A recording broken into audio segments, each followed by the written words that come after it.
أعوذ بالله من الشيطان الرجيم. بسم الله الرحمن الرحيم.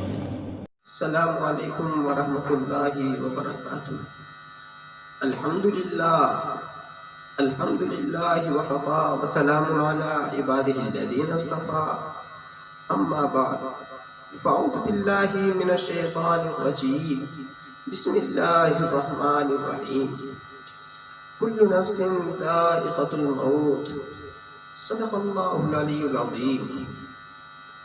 اللہ تبارک و تعالیٰ نے ہر انسان ہر مخلوق کو پیدا کیا. سب سے پہلے ہمارے باپ آدم علیہ السلام کو پیدا کیا.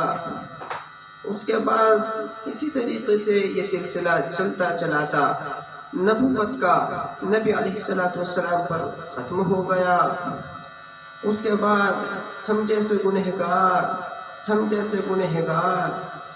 گنہگاروں کو اللہ پاک نے نبی علیہ السلام کی نبوت میں پیدا کیا.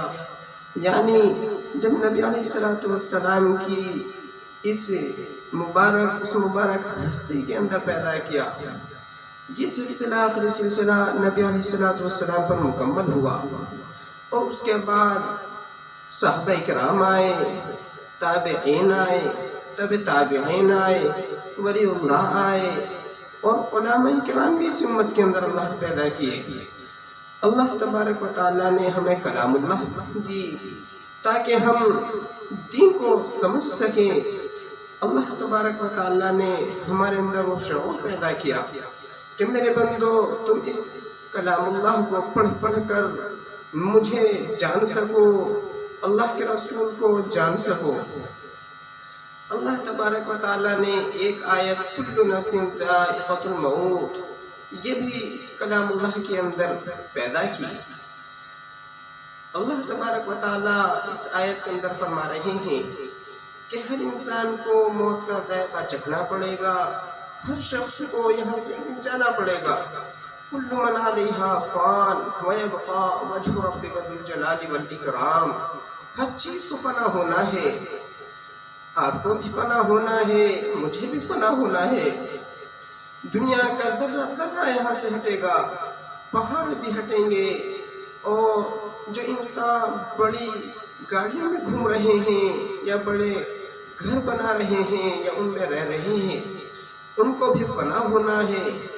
آپ دیکھیں کہ اللہ اس کو اتنی چیزیں عطا کرتا ہے، اتنی نعمتیں عطا کرتا ہے، لیکن ایک دن آتا ہے کہ ان کو رلا دیتا ہے.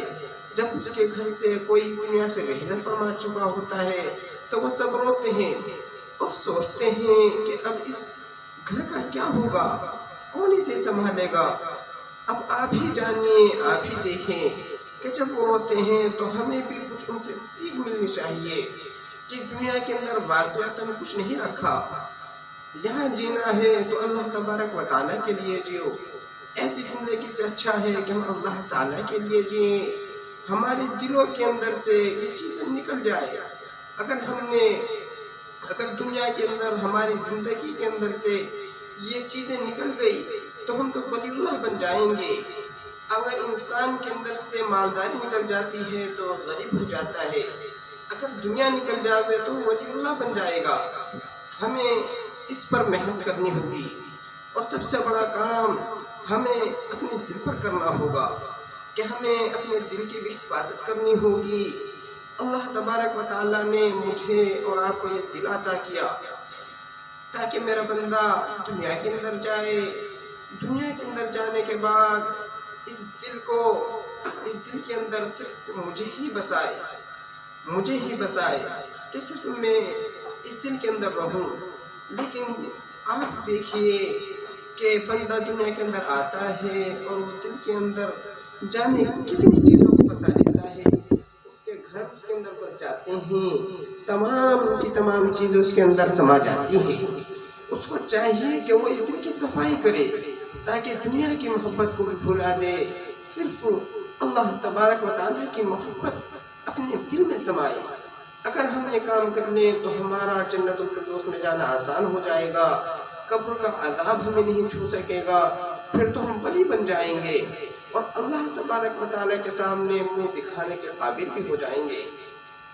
اور اگر ہمیں اس دنیا کے اندر رہنا ہے تو آپ ہی دیکھیے کہ آج تک کون رہا ہے اس دنیا کے اندر۔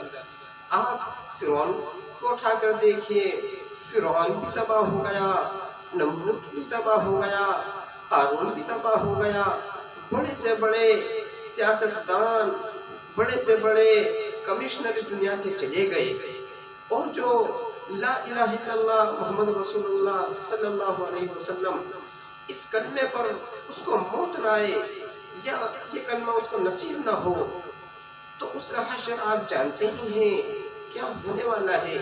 آپ دیکھیے کہ سب سے بڑا پاپ، سب سے بڑا گناہ اللہ نے شرک والے کو ٹھہرایا ہے۔ اب آپ ہی جانیں کہ ہم اس دنیا کے اندر کیا کرنا ہے، کیا نہیں کرنا۔ میرے بھائیوں، سبھی کو اس دنیا سے ایک نہ ایک دن رخصت ہونا ہے۔ میں اب آپ سے ایک درخواست کرنا چاہتا ہوں کہ آپ اس دنیا کو نکالیں اور اللہ اور اس کے رسول کی سنتوں پر چلنا ہے۔ ہم سب کو اللہ کی باتوں کو ماننا ہے، ہم سب کو قرآن کریم کی باتوں کو ماننا ہے۔ میرے بھائیوں، اللہ تبارک و تعالیٰ کہنے اور سننے سے زیادہ عمل کی توفیق عطا فرمائے۔ وآخر دعوانا ان الحمد للہ رب العالمین۔